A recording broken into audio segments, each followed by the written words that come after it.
عدة دول صباح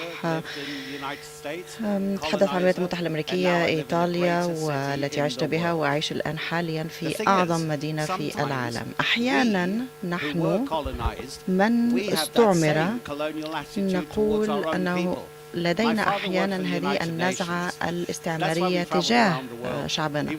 وأنا أبي كان يسافر حول العالم بحكم عمله، وكان هناك زيارة إلى باكستان. 12 شخصا وصلوا إلى هناك. الاستقبال في الفندق يقول: سيدي، ليس لدي غرف لكم جميعا، ولكن لدي لهذا الرجل الأوروبي الغرفة الفندقية الأكبر. وأبي سأله: لماذا تقول لهذا الأوروبي أن له الغرفة أولا؟ هو قال: أليس الأوروبي هو الرئيس هذا الوفد؟ لا، وأبي هو كان رئيس الوفد. إذن هذه فقط قصة صغيرة قصيرة عن النزعة الاستعمارية وكيفية أننا علينا أن نراجع ذلك مرة أخرى وننظر إلى العدالة في هذا العالم ما بعد الاستعمار.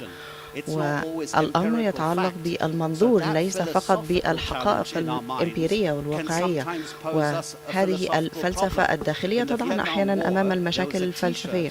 مثلا إن كان هناك أثناء الحرب الفيتنامية كان هناك قمصان يرتدي الفيتناميون إياها ومكتوب عليها من الأمام: الأمريكان فلترجعوا إلى بلدكم، وعلى ظهرها مكتوب: وخذوني معكم. إذن الآن سنتحدث عن تفكيك الاستعمار في الإعلام وتعطيل السردية الهيمنية. بداية مدير الجلسة زميلي ومذيع الأخبار في TRT وورلد إفنان خان.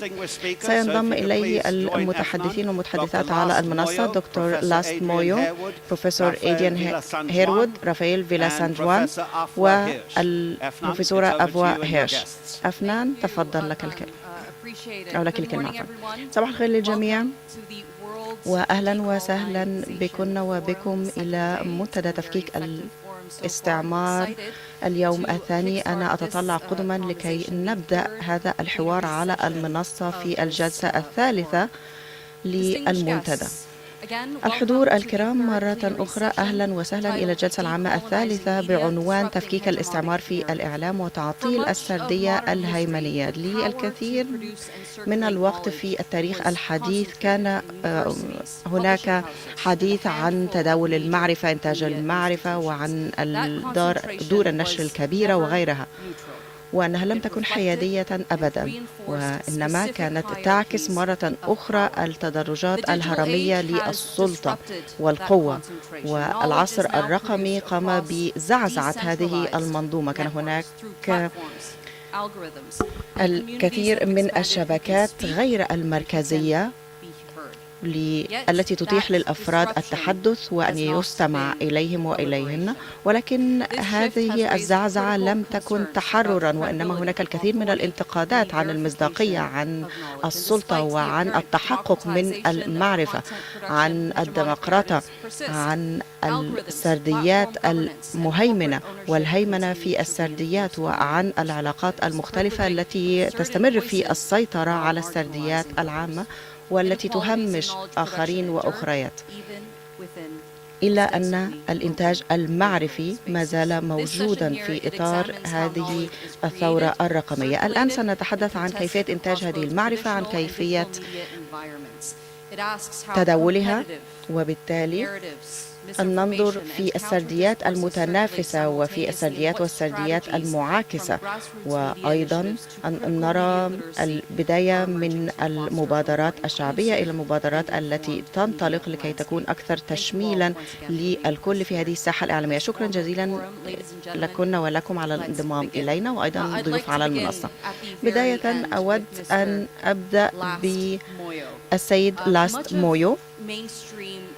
الكثير من وسائل الإعلام العامة ما زالت تؤطر أفريقيا والجنوب العالمي على أنه منطقة أزمات الاعتمادية، وأن هذه المنظورات متأصلة في المنظور الاستعماري، حتى وإن كانت هناك بعض الأصوات التي تقوم بإثبات أنه هناك بالفعل سرديات، أنه هناك إنتاج المعرفة، تناهض هذه المنطلقات الغربية. وبالتالي كيف تستمر هذه السرديات الاستعمارية وهذا الإرث الاستعماري في تشكيل المعرفة، وما هي المعرفة التي تعتبر ذات مصداقية مؤكدة في الساحة الإعلامية اليوم؟ هذا سؤال مثير جدا للاهتمام. مبدئيا أعتقد أن حقيقة أنه على الساحة العالمية وفيما يتعلق بالمنظومة الإعلامية الأشخاص الذين يتحكمون في وسائل الإعلام العامة التي لها وصول عالمي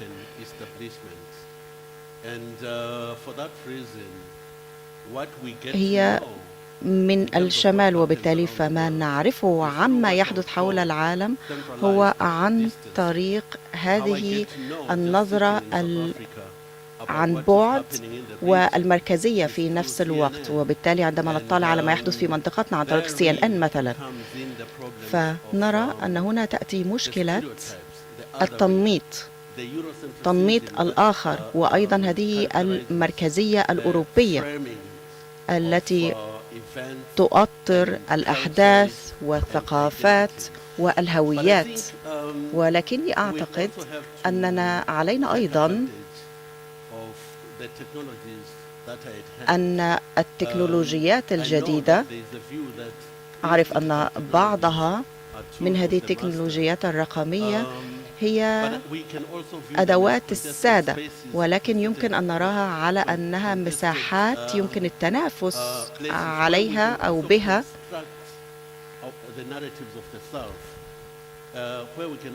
من قبل سرديات الجنوب.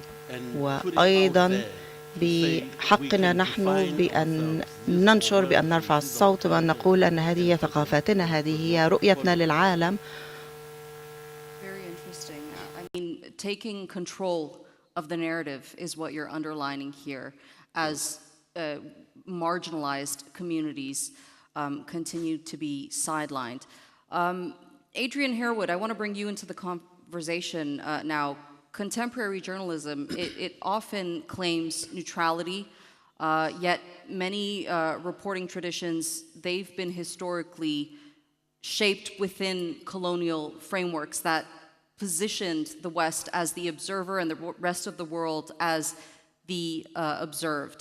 We still see this reflected in so-called savior narratives, especially in coverage of conflict, poverty, and humanitarian crises, drawing from the traditions of Black Canadian journalism and the Black American press, both of which have emerged in response to systemic erasure. What lessons do you think today's journalists can learn about building media practices that challenge these inherited power structures rather than unconsciously reproducing them in the work that they do? Well, I would say that can you hear me back there? You can hear me? Okay. If you can just bring up your microphone just a tad bit for me. I should actually know how to use this. Perfect. Is that better? Okay. That's much better. So, as you mentioned, Black Canadian and Black American newspapers emerged as a way of struggling, right? Struggling against a system that was bent on dehumanizing Black people. So if you go back to the 1820s in the United States, there was a newspaper called the New York Inquirer. And it was a newspaper that made a lot of disparaging remarks about Black people in the 1820s. It was a paper that was committed to portraying Black people as somehow barbaric or as savage. And so in response to that kind of hateful rhetoric, a newspaper emerged in 1827 called Freedom's Journal, which was really intended to be a response, right? To really provide a counter-narrative. And so they were Black people who decided that their community was being misrepresented, that the stories that were being told in the newspapers of the time, the kind of mainstream newspapers, the stories that were being told were distortions, and there were often omissions. And so they felt the need to take control over this. I'm sorry, is there a lot of feedback? Can you hear me okay? Okay. I'm just hearing a lot of, I'm just hearing a lot of feedback. So they decided that they needed to start this paper as a way of, first of all, demonstrating their humanity, right? This was a way of representing the kind of ordinary stories that needed to be told about their community. And so Black newspapers have often played a kind of an advocacy role, right? They've played a role of speaking up for a community that has been marginalized. And I think what we can learn is that it's important for us to speak with our own voices, right? It's important for us to control the narrative. It's important for us to not have our stories told through the lenses of people who despise us. And so I think that's often been the lesson, like in Black Canadian journalism and Black American journalism, that once you control that story, right, you're better able to represent yourself. And we know, oh, thank you, that's better. We know that, oh, wow. Okay. And so we know, and I just lost my train of thought. It's too many things happening at the same time. So I think we know that these newspapers have played, in particular Black Canadian newspapers, played a really important role in making communities feel seen. Communities feel affirmed. You know, it's important that when you look in the mirror, right, you see something that reflects who you are, right, and that makes you feel as if you are who you want to be seen as. Just a quick follow-up here, as I'm relating to the things that you're telling me. As someone who's grown up in the West, who has been underrepresented in traditional Western media platforms, as a journalist over the last decade, I've been trying to do that, trying to portray my own story in a very bare way where people that look like me, that relate to me, can relate to that story. However, having grown up in the West, sometimes we may have tendencies to relay that story in versions that would better fit that Western colonial narrative. I think that's what we're trying to highlight here, is how journalists can portray these stories without having that colonial influence.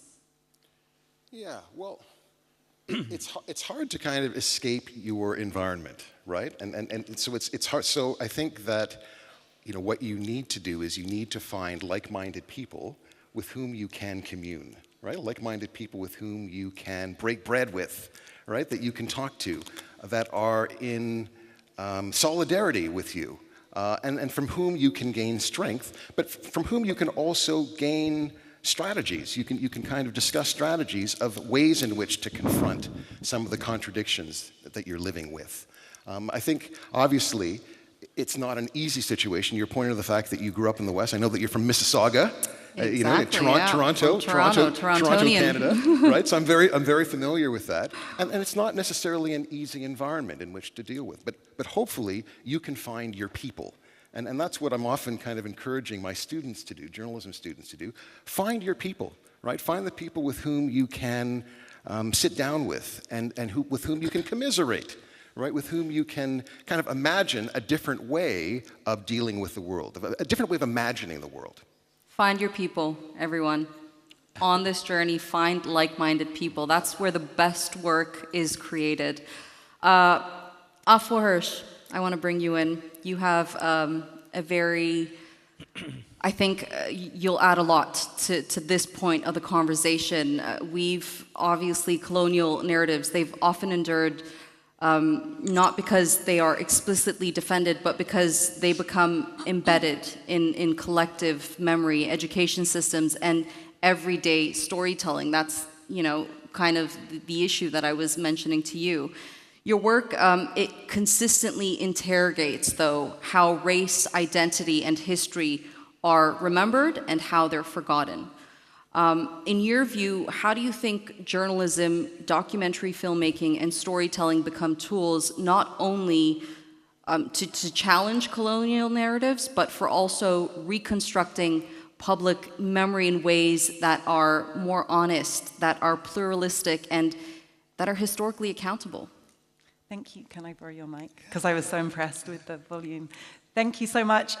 Just being on this panel in this space, I was listening to both of my esteemed fellow panelists who just spoke, thinking the younger me would be so happy that this space exists and that I could have something to contribute to it. And so I'm just going to answer that question with 4 very short stories, starting with the younger me. So in terms of what Last was saying about the narratives towards the African continent, that manifested in me psychically as a child. I grew up, my mother's from Ghana, a black girl of African heritage in London in the 1980s, with a family who was very proud of its African heritage, yet in a media landscape that consistently told me that heritage was barbarian, corrupted, violent, and plagued by war and famine. You know, just a continent waiting for white saviors. And as a child, I didn't have the language of narrative or colonialism, but I just knew that it made me ashamed of my Africanness. And actually, the turning point for me to really embrace my blackness, my African heritage, in a completely different way was working at a newspaper called The Voice. To Adrian's point about the black press, in Britain, the media landscape was so racist that black people came together and formed their own newspapers, and The Voice is Britain's oldest black newspaper. I started writing there when I was 14, and so that was 30 years ago exactly, and it changed my life because I was in an organization that was owned and run by black people, telling black stories from our own lens for us.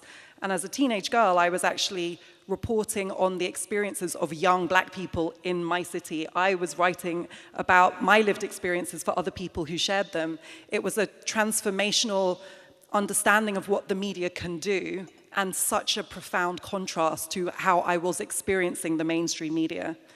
And that was the moment at which I decided that I wanted to be a storyteller, I wanted to be a reporter, I wanted to share facts and perspective and lived experience in a way that makes us more sophisticated and able to navigate our societies, rather than making us less intelligent, educated, and nuanced. Fast forward, I did become a professional journalist, and one of the things that I set out to do as a reporter and then as a filmmaker was to continue that work in a mainstream space. One thing that happened to me as a black journalist, and I was a specialist correspondent at The Guardian in my 20s, something that is still rare in the British media, and as a result, I was very visible for some of the right reasons and many of the wrong reasons. And it was kind of decided by my seniors that I was being underemployed as a reporter, which is what my job was, and that I should be on TV defending the idea that black people are equal. So I found myself on all these panel discussion TV shows where it was basically a room full of white panelists who were basically arguing that, multiculturalism has gone too far, the media has become woke. My job was to be black, female, progressive, and argue that my lived experience is valid, that people like me deserve equality and dignity. And it was another life-changing experience because I realized that this was not a legitimate space, it was not a genuine conversation. In this media landscape, it became clickbait, where the most confrontational and adversarial situations were being set up deliberately to see if I could cope with holding my position. And the whole thing was being consumed as entertainment. And I noticed very quickly that while I was defending everybody black, everybody who's been minoritized or colonized or experienced oppression, and I would come away from those conversations quite drained, my fellow columnists just thought it was fun banter. They'd come off stage and be like, that was a great chat, wasn't it? Whereas I would be completely dehumanized. And I realized, even in these conversations about race, the labor is not being distributed equally. I am carrying the burden of proving that I exist as an equal while you're all having a fun chat. So I made a decision to no longer participate in those kind of conversations and to model that these are not acceptable spaces in our media. And that show was supposed to represent a range of views. Some people on the left, some people on the right, some people in the center. When it came to race, they subconsciously ganged up against me. It was fascinating as an anthropologist from a distance, if I had the distance to see how all the other political differences collapsed when it came to questions of race and identity. The third story is what I did next, which is I decided to make films on my own terms. And I made a series for the BBC called Africa Rising. It's a very interesting experience to try and make a decolonizing film for the BBC, which is the ultimate colonizing platform. I mean, historically, it's just a fact that the BBC was the propaganda arm of empire. And the series that I made, Africa Rising, is very simple. Each episode celebrates the art and culture of a different African country. It's through the lens of artists who have something to say about their history, identity, imagination for the future. It's very unapologetically celebratory because it's art. There isn't a debate about whether art has value. We all agree that art has value. We might disagree about what we like, but I think we can accept that there's not really a legitimate discourse about whether art has a role in life. You know, it's fundamental to the human condition to create art. So I was exploring art through the lens of artists. The response from some senior people at the BBC to that series was that there was not enough of a reflection of corruption, poverty, or conflict in African countries in a series about art. That was the feedback that you got from the BBC. We had some serious complaints from senior commissioners who felt concerned that this was biased because it was too celebratory. And that, for me, was fascinating. I tried to imagine making a series about art in Britain and someone complaining there wasn't enough about the Troubles in Northern Ireland. You know, if you're making a series about art, you are not holding yourselves out as telling the entire story of every social and political problem. And you know, what I learned through that was that some cultures are allowed to celebrate art and others are expected to constantly refer to a narrative which is imposed on them through a colonial gaze. The final short story I'm going to mention is about my teaching. So I also teach journalism. It's so interesting. There's a real debate in the academy around teaching journalism. I am a reporter. I've been a specialist correspondent. I teach reporting, but I don't think it's mutually exclusive to acknowledge that journalists are humans who also have lived experience. And I've also transcended memoir, personal, column and opinion writing, narrative nonfiction, as well as reporting and investigative work. And it's fascinating to me, many of my students, and it's self-selective because people who want to take my classes want to be reporters, but they also have stories they want to share. They are motivated to become journalists because they come from communities who have been underrepresented in the media or misrepresented in the media. Native Americans, African Americans, immigrants to America, Muslim Americans, people who feel that when they read the American media, I teach in the US, they do not see themselves or their community or depictions of their identity that they recognize or find authentic. This is what motivates them for their whole career in journalism. I personally profoundly encourage that. I think that they have something invaluable to offer the media landscape, but it's regarded as controversial by some of my colleagues who think that is inappropriate for journalists to share their experience perspective. They are still clinging on to this idea of neutrality, this idea of objectivity, this idea that journalists can strip away their humanity and achieve some kind of vacuum in which they sit in the middle. And if you interrogate that, looking at the history of those media organizations, what you see is white men of a specific class, demographic, and religious background who have been able to normalize their viewpoint as neutral and objective. Instead of objectivity, I emphasize transparency.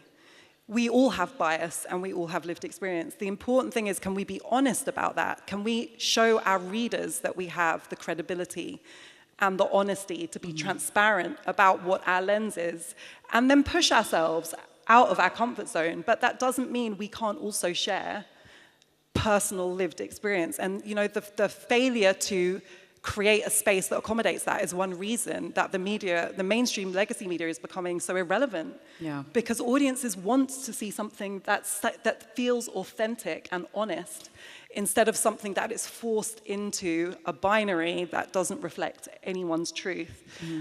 So that's part of my current struggle teaching media. But I share those stories just to respond to your brilliant question and say that I believe in the power of the media. It shaped me, and I've experienced its power to shape me in a way that created self-loathing. And now that I have agency and control over my storytelling in a way that helps me build community around not just my identity, but my values in terms of the world that I want to live in. Yeah, I mean, although traditional media is still very important, we are seeing a decrease in trust, and the digitalization, the digital social media has completely transformed the way people consume news.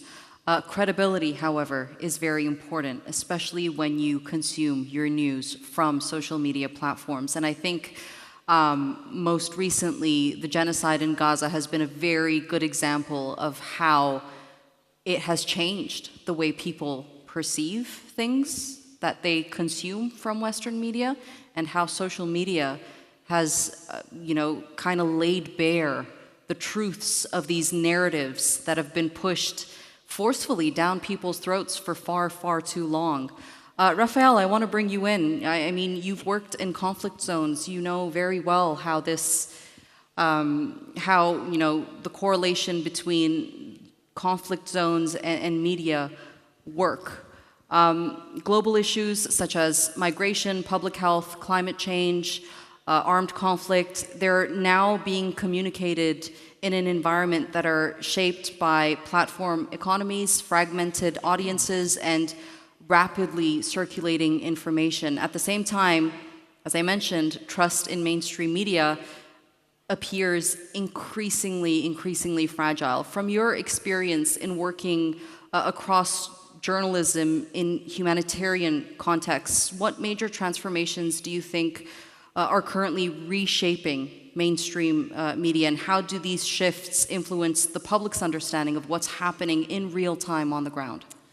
Yeah, thank you very much, and thanks for inviting me, because I'm here. I didn't have any struggle to live in the Western world. As you can see, I'm white. I'm the ones that people are saying you are protected, you are in, you are not out. So that makes the whole issue about questioning why is it, what is happening here, why is it that there are people who are on the beyond the border, and that was the whole idea about my wanting to become journalist in a specific manner, because I joined the humanitarian movement through MSF, and I started to work on conflicts. And here you have so many things that are changing, and that are lessons that you learn through going to the places. One is what Lars was saying, in terms of saying the decisions that are taking very far don't measure the consequences, and people are not taken into account, because they are not citizens, they are people who live abroad, and that's it. And that's the first thing that humanitarian can bring to this idea of bringing reality, bridging the gap in between places where decisions are taken and consequences that are happening. I remember that when I was particularly in Afghanistan in the year 2000, and I was there to analyze what was exactly the idea of the Taliban government, what does it mean in terms of struggle by the population, and so on and so on. And then you understood that the real struggle of the Afghan people was against the Western idea of Afghanistan, rather than the Taliban's, which were brutal in many areas, not that brutal in some other areas, and so on. But at the end, when the bombing started after the World Trade Center fell down, they were looking for a person which was Osama bin Laden, but they bombed Afghanistan. And my friends in Afghanistan, whom I wrote, they were saying, you know, my aunt died, my cousin died because of the bombing. Do you think that if Osama bin Laden was hidden in Ohio, they would be bombing, or they would be doing some other strategy? Because decisions are taken without taking into account what the consequences are for these people. So I think that humanitarian and journalism is very close. In fact, my organization, the one that I was world director, which was Médecins Sans Frontières, it was basically created by doctors and journalists, and it was created precisely to bridge this gap, to bring these capacities into the world. Journalism, at the end of the day, is something which has a basic function, which is to question power. All power, not the government only, but also the other powers which exist locally, regionally, globally, industries, people who have the decision-making capacity.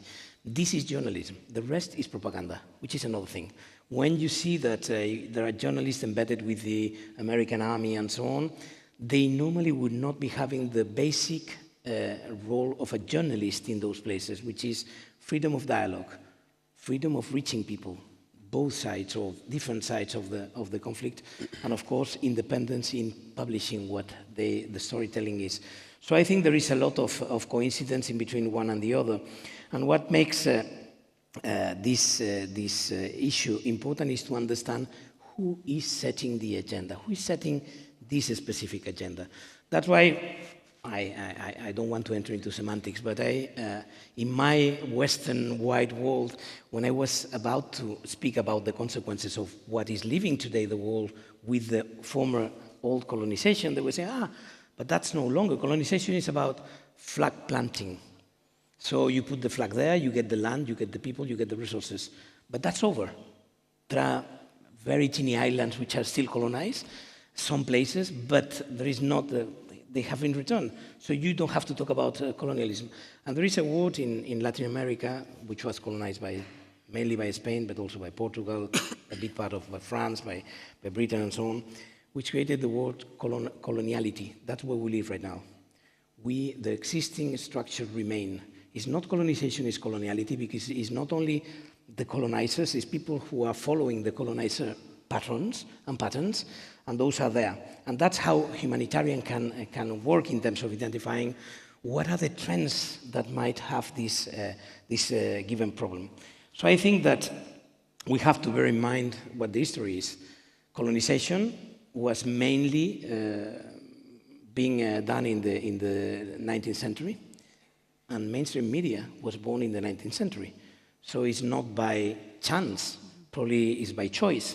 And if you see at the narratives of the mainstream media at that time, New York Times, Washington Post, The Times, all these, well, Anglo-Saxons, but also Le Figaro and so many others, mainstream media was a very good tool to educate the elites of these countries to be sure that the values were the ones that were fixed by the colonizers. So in that sense, the whole story of media has been following this pattern, because at the end of the day, we didn't identify what's this role in terms of criticizing, in terms of putting the critical vision. I think that there are two conclusions right now going into history, or three. The first one is that what in the past was newspaper, it became then the radio at the beginning of 20th century.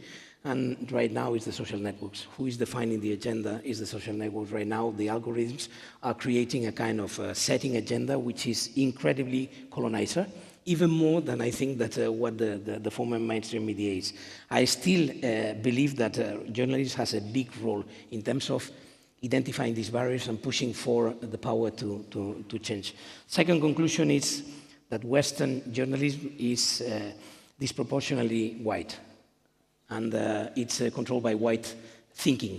I'm not saying white people, because right now there are people who are not white, but are also white thinking. So we have to identify the white thinking, and here is a close friend of mine, Lilian Thuram, that will be talking about the white thinking this afternoon. I fully hope that you can hear his speech.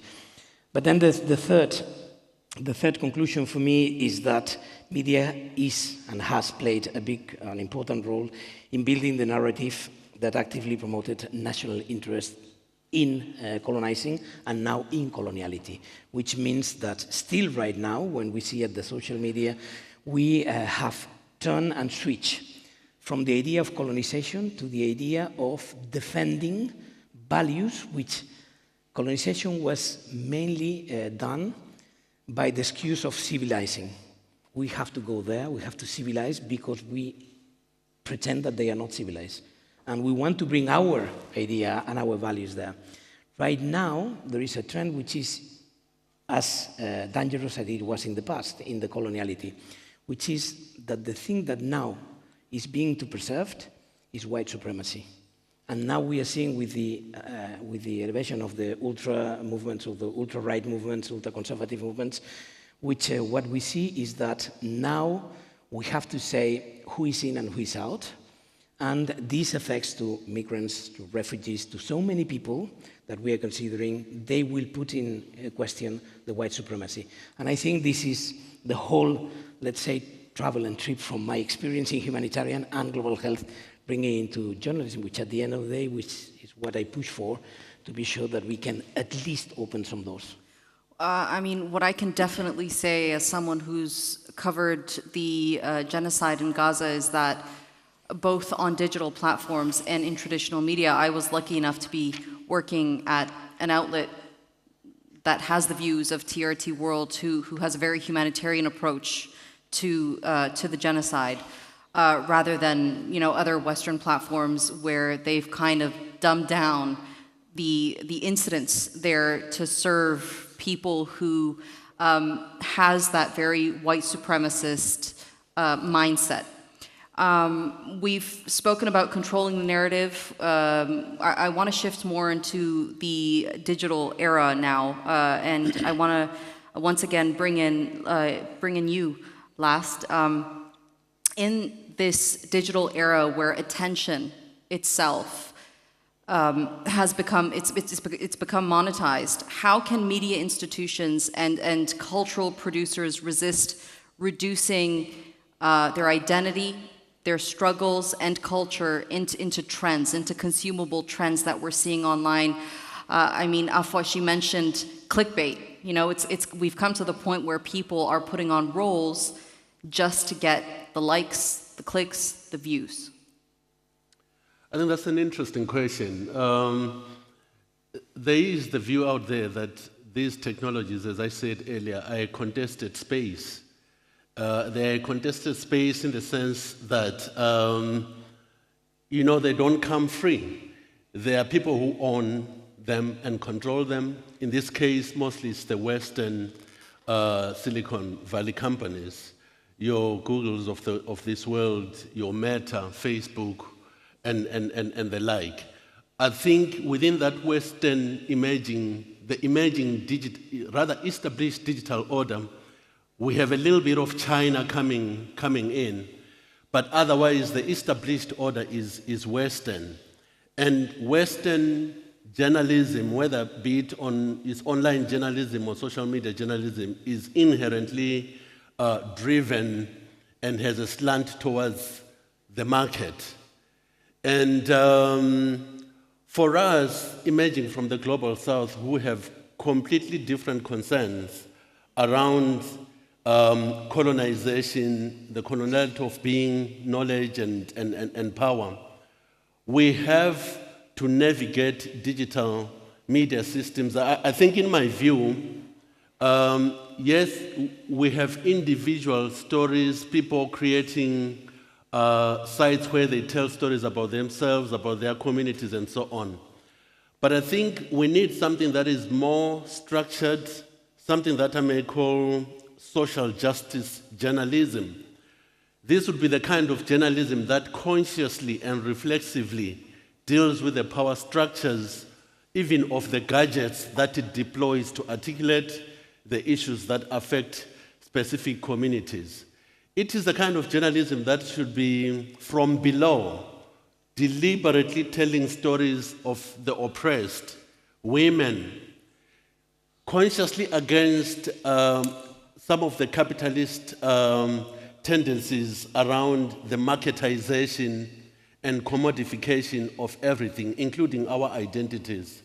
So I think social justice journalism is the way to go. And I think it has to be embedded on social movements, as opposed to, maybe in addition to individual personal expressions about oppression by different people based on gender, sexuality, and so on. But there has to be, from the Global South perspective, I feel, a clear spaces where we can have that form of journalism, but also beyond that, create the abilities to use digital media in creative ways. For example, the memes, for example, short films. And in addition to that, popular culture, which I think is much more powerful in expressing some of the experiences we experience as Black people, as people of color, and also indeed as just groups that may be oppressed within the capitalist system. So it's a wide spectrum of creativity and creative agency that we can deploy. But for me, it has to be structured. It has to be structured.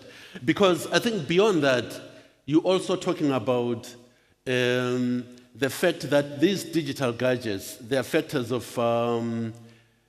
data colonialism that we are contesting against.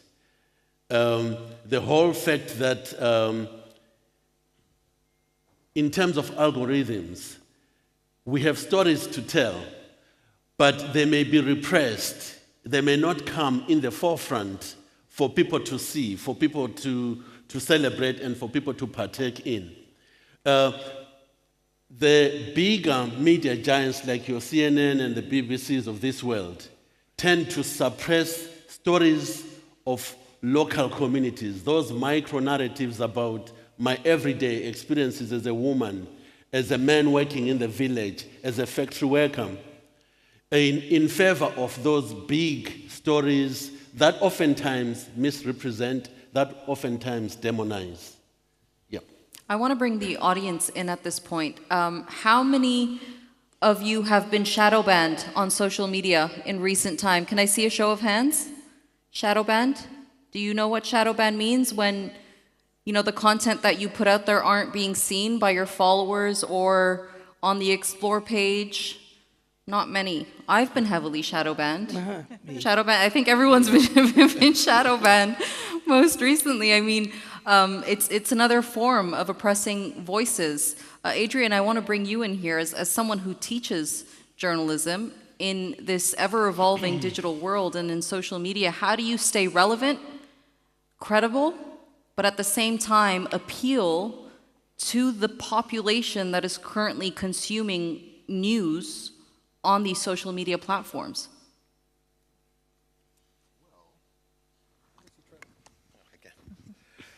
You tell the truth, first of all. I think, just speaking to what Afua was saying also, I think you'd be transparent. I think transparency is really, really, really important. We all come from somewhere, right? We all have history. We're all kind of bathed in subjectivity, right? Like we can't escape our subjectivity. So to say otherwise, to say that we're somehow above the fray and that we don't all have mud on our feet, right? Which is an indigenous scholar, Kim Tallbear's term. You know, we all have mud on our feet. We all come from somewhere. We didn't just arrive here by spontaneous generation, right? So I think it's important to acknowledge that, right? To acknowledge that we all have history. We all come from somewhere. We all have biases, right? This notion of objectivity, the whole idea of objectivity, which emerged really in the early part of the 20th century, emerged as a way of applying the scientific method, right, to journalism, right? Because there was an understanding that human beings are inherently biased, right? So objectivity over the decades has become distorted, right? And it's presented as this idea, this notion that journalists somehow are above the fray, right? And they're not implicated by the society in which they live, right? So kind of getting to your question, I think just acknowledging, like being truthful, you know, telling the truth, being clear, being transparent, I think those things help to establish your credibility. Being consistent, you know, that's a huge problem. That accounts, I think, for much of the disdain, the contempt, the lack of trust that many people in the kind of general public have for mainstream journalism, because they see the hypocrisy. They see the way in which some people's pain is acknowledged, others is not acknowledged. Right? When some people are being extinguished, it's not talked about. It's ignored. And whereas for other people, it's front page news. So I think that one thing I try to emphasize with students is the importance of being consistent, the importance of being transparent, and hopefully that helps you to garner the kind of credibility that you will need to be a legitimate voice in these spaces. Afua, I want to bring you in because, you know, the digital space, it's very polarized. It's a very wide spectrum, a lot of voices, and you've been put in that position where you've told your story and you've been put in an uncomfortable position. How do you think storytellers should navigate the tension between provoking that discomfort and still creating conversations and still creating that content and making the appearances and writing the articles that will keep up that engagement and put relatable stories out there? Yeah, I think this is so important. I'm out here in these streets, okay, on social media, online and digital, and for a few reasons. I mean, my goal as a journalist has always been to reach people, and that's where people are. I'm going to try and reach them there. A few observations.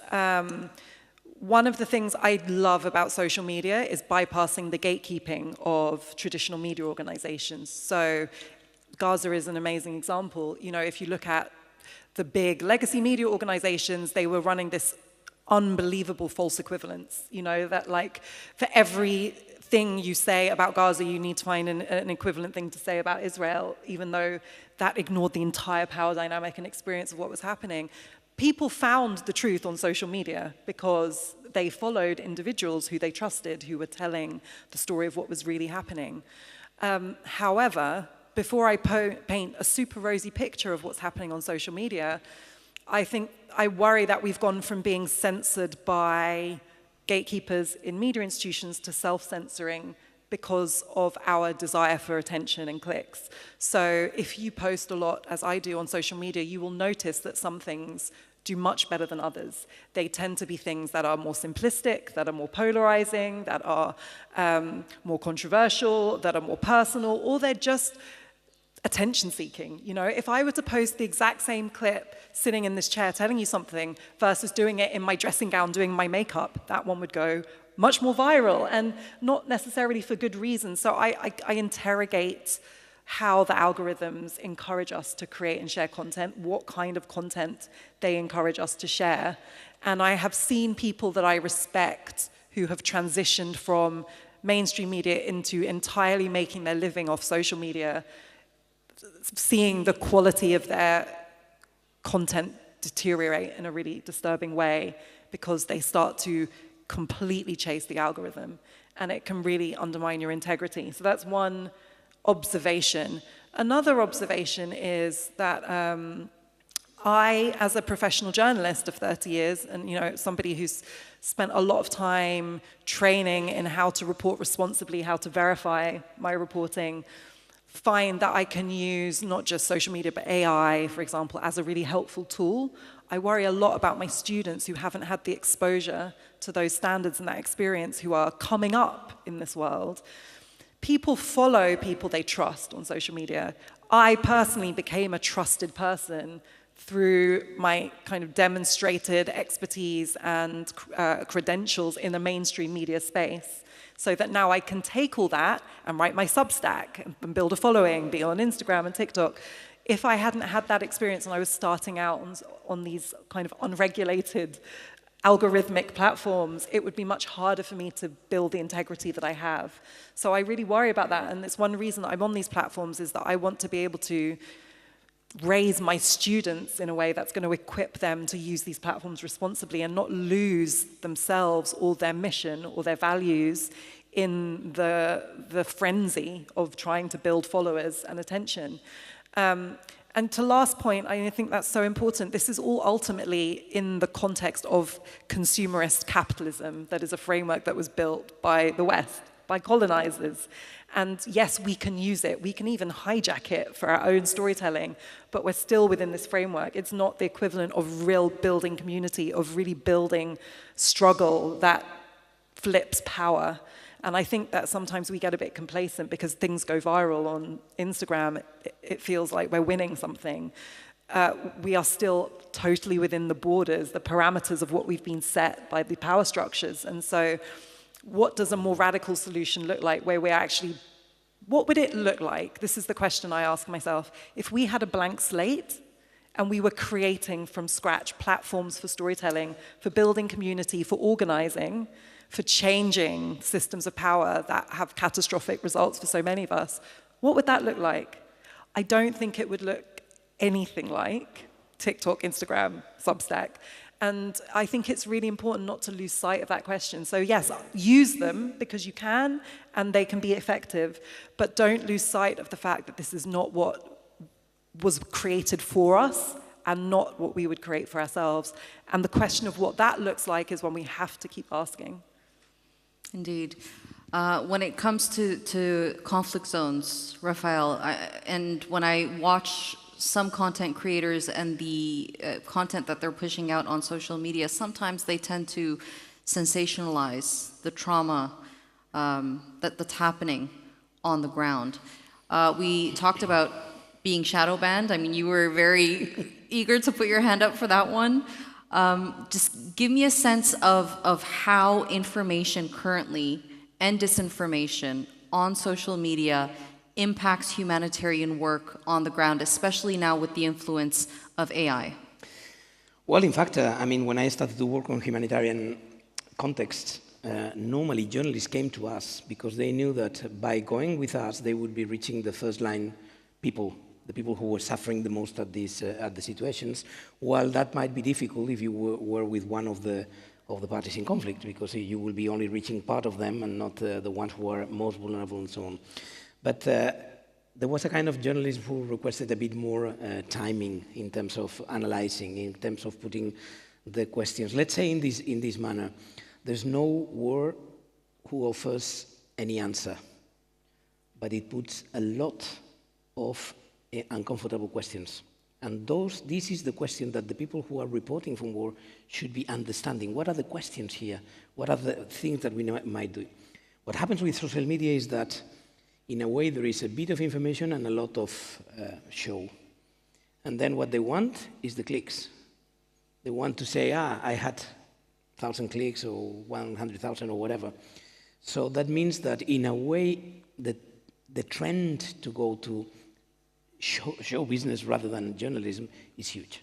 And what we are seeing so many times, it's probably not fake because there are a lot of fakes, but probably it's a lot of show which is not saying nothing about what happens with this population in this war.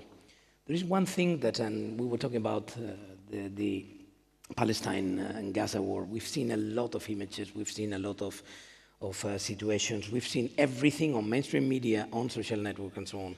What we have not been analyzing properly is that for decades, there have been many hidden red lines for Arabs and Palestinians in the way Israel performed the war, in the way Israel was dealing with the situation there. I remember I was in Gaza in the year 2000, 2001, 2002, 2003, before 2005 when the army went out. And there were 3 wars there.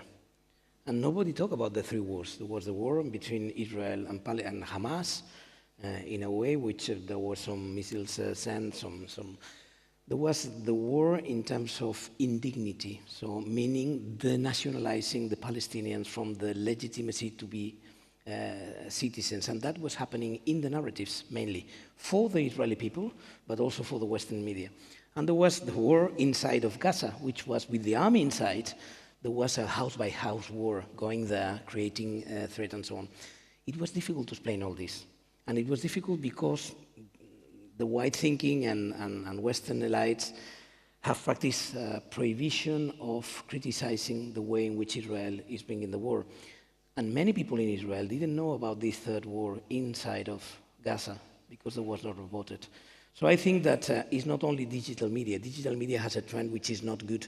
That means for the journalism, as I understand, which is to say, I want the show before the information, but also has some power in terms of bringing this war into a track which right now many people are saying, that's enough. Mm-hmm. That's enough. And that, with the mainstream media, was much more difficult. So there are some pros and cons. Indeed. I mean, it did really lift the blanket off a lot of people's eyes in terms of, because thinking about it, the whole beheaded babies narrative, it was pushed out on Western outlets time and time again as a fact. Mm-hmm.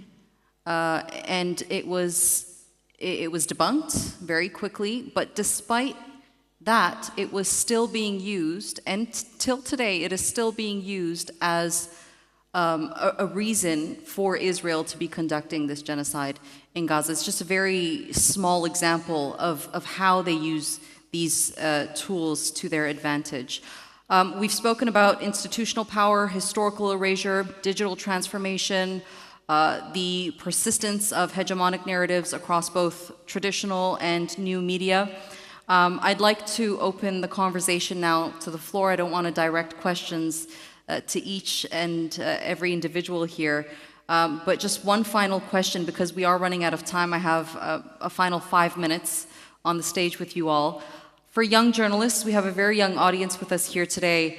For young journalists, researchers, storytellers, reporters that are entering the field today, what practical habits, intellectual frameworks, or ethical responsibilities are most important, do you think, if they want to move beyond these colonial modes that we're so accustomed to? Go ahead. I want to come back to something that Adrian said in terms of finding your people. The opportunity now is that it is easier to find your people in the media space. And one thing I really encourage my students, I think, you know, the value of generalized breaking news coverage is diminishing by the day. It's already being automated. You know, the internet's flooded with constant free general breaking news. But what I think is going to be very difficult to replace is specialist coverage, is deep expertise built through experience, connections, networks, and research investigations. I really encourage journalists to tunnel down into what you are into. There is something that you care about, know about, are driven to cover, learn, understand more than anyone else. And no one else can compete with you because that's your thing. You would do it for free, you would do it if no one's watching.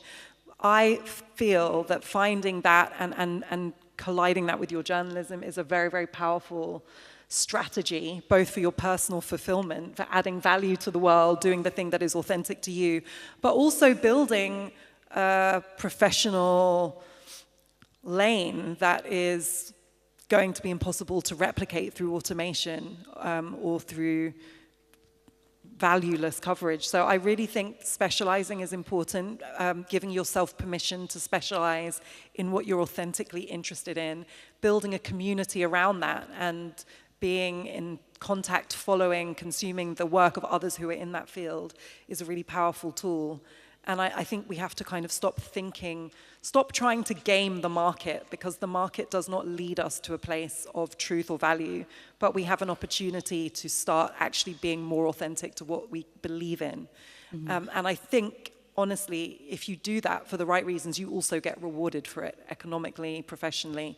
But that the point is you're doing it because it's genuinely what you're about. And I do think that, you know, when I first became a journalist, to be a kind of mission, values-driven journalist, it was something that many other journalists disapproved of, made them a bit uncomfortable. You know, you do this beat, then you do that beat, you kind of go where the job opportunity is. I always knew exactly what I wanted to cover, and I think now actually that's becoming validated by the whole media ecosystem. Last? Yes, Adrian said you have to find your people and tell your stories as a people. I want to add to that, to say before you find your people, you also need to find yourself. Find yourself first in terms of who are you, in terms of your own identity, in terms of your positionality within the global power structure of modernity, Western modernity, that is. Oftentimes, we have a lot of energy from journalists, from storytellers, and all sorts of people who basically contribute in terms of storytelling. But oftentimes, most of what is done feeds into the colonial library, into the colonial gaze, as it were. So I think in terms of consciousness, we really need to go back to the questions of you are a woman, what sort of power structures oppress you, limit your potential, limit your freedom. You are a black man, what are your experiences? What is your positionality, as it were, particularly within the power structure? So for me, I think as others have already said, let's throw the issue of objectivity, accuracy, and all those scientific, ethical positions out of the window, and learn that journalism really is about telling your story, but telling it truthfully to yourself. It's really about telling your own truth in terms of disrupting the hegemonic narratives. Otherwise, mostly, really, we end up reproducing what is in the mainstream, but spending so much effort using these digital tools. Yeah. Thank you. Adrian. Thank you. Yeah, I just want to echo what Las said. I'm thinking of Amilcar Cabral, who I often turn to kind of ground me, to ground myself. And Cabral said this. He said, "Here and there, even among responsible workers, there's been a marked tendency to let things slide. This battle against ourselves, no matter what difficulties the enemy might create, is the most difficult of all, whether for the present or the future of our people." So I think that this whole idea of struggling with ourselves, right, interrogating ourselves, recognizing that we have contradictions, we have issues, we have problems, but trying to tell the truth about ourselves. The other thing just I wanted to add quickly is journalism is local. Right? And everyone has to deal with their own particular context. So being a journalist in Spain is not the same as being a journalist, let's say, in Ghana, or being a journalist in South Africa, or being a journalist in Canada, or being a journalist in Turkey, right? We're all dealing with our own particular situation, right? And so we have to kind of deal with what is in front of us and do our best. And I hope that the people who are around us recognize the value of journalism. Journalism matters. I really do believe that journalists remain, I keep on dropping my papers, but journalists remain, they are the first responders, right? And it's sometimes difficult for societies to deal with what journalists are saying because it's uncomfortable, right? It's supposed to be uncomfortable. We're supposed to be, afflicting the comfortable, right? We're supposed to be, that's the job, right? But it's actually healthy, it's actually useful for the society when you are reflecting what is reality, right? And hopefully that's what journalists are attempting to do, right? And so maybe this is a kind of a general call for the society to support journalists and support journalism, right? And not to, turn a blind eye to some of the contradictions that exist in all societies, right? And that's often why journalists are being punished. Journalism is under attack, around this world. Around in many different countries, right? And that's something that I think we need to kind of confront and acknowledge. Thank you. Rafael? Yeah, no, I think that there are many professors here, so I will only say, but from my experience in conflict areas and so on, I would be saying, first of all, the first thing that governments and power try to control in a war is information. Wars are being won in the public opinion or lost in the public opinion. That's why they want to kidnap the information, they want to control everything. So that's the first thing that you have to bear in mind if you want to work in fragile areas, in context areas where there's something which is happening there, which is a big gap on the situation of the population. The thing is someone has the power and he will try to control my information, so be careful. I want to know what they say, but don't think that you will be getting the good information only by talking to them. So my rule was always to avoid this idea that local informants, they will be part of the conflict. I think that you have to talk to people who will be bringing you locally the information what is affecting the population there. That's the first thing. And the second thing is, at the end, when we talk about decoloniality, what we talk, it's about rethinking power, knowledge, and equity. So these three ideas you should be bearing in mind. What's the power here? What is happening with it?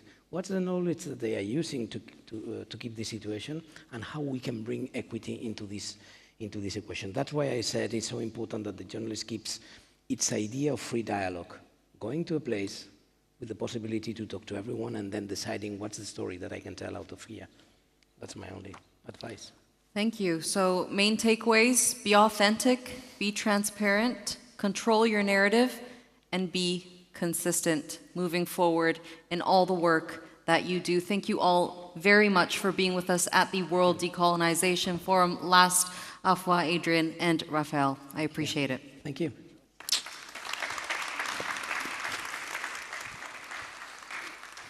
Thank you so much. You're speaking about my professional sphere. Can I say maybe one other takeaway should be the local journalists should tell the local stories.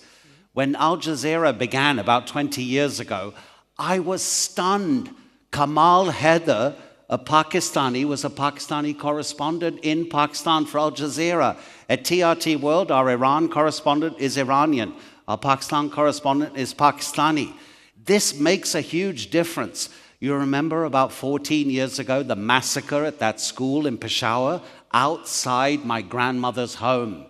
After 3 days, Nawaz Sharif spoke. The Pakistani Prime Minister spoke for the first time.